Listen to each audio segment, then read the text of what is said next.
Joining us now for a closer look at the political ramifications is the Hill's White House columnist Niall Stanage. Niall, thanks for being here.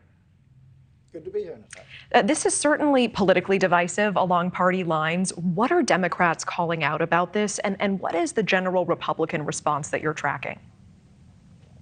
Democrats, I think, see this as a fundamental assault on democracy. They do see it as retaliation. They see it as an attempt to silence these voices. And as Ryan noted in his report, there is this question about racism given the disparate treatment of the white lawmaker over the two black lawmakers. Now, Republicans push back very hard, particularly against that charge of racism. And you have noted already, I think, the arguments made by Republicans in Tennessee arguing that this is about maintaining order and not permitting rules to be broken with abandon.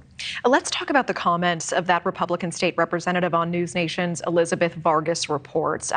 We heard those two sound bites from him. He claims that Representative Jones told him that he was okay with getting kicked out because he was a national star, also because he was, quote, coming back in. What do you make of these comments? Firstly, I'm a big Elizabeth Vargas fan, so I'm happy that she's on News Nation these days. But separate from that, I think that the idea that this is done, the lawmaker there was contending that it was done sort of for personal celebrity. I would suspect, given the background of these lawmakers in activism, they're doing something that is a fairly textbook civil activism, which is you do something to try to spotlight what you consider an injustice. You know it is going to be provocative. Your hope in a way is that the response is excessive, and then you get more attention for your cause. I don't think that is necessarily malevolent. You know, it's not a bad thing. It's just a basic tactic of activism. How is this controversy likely to impact the nationwide gun control debate, if at all? Does this perhaps only make it less likely that both sides will see eye to eye?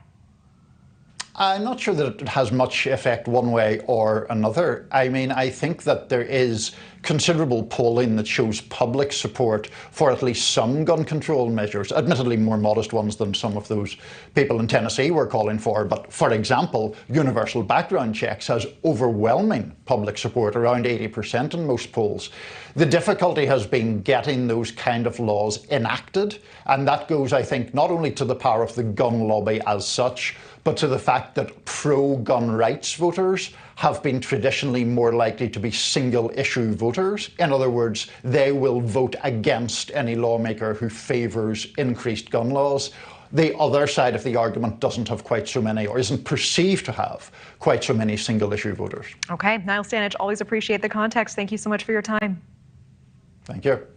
Thank you for watching. Go to newsnationnow.com to find News Nation on your television provider. And don't forget to click the red subscribe button below to get more of News Nation's fact-driven, unbiased coverage.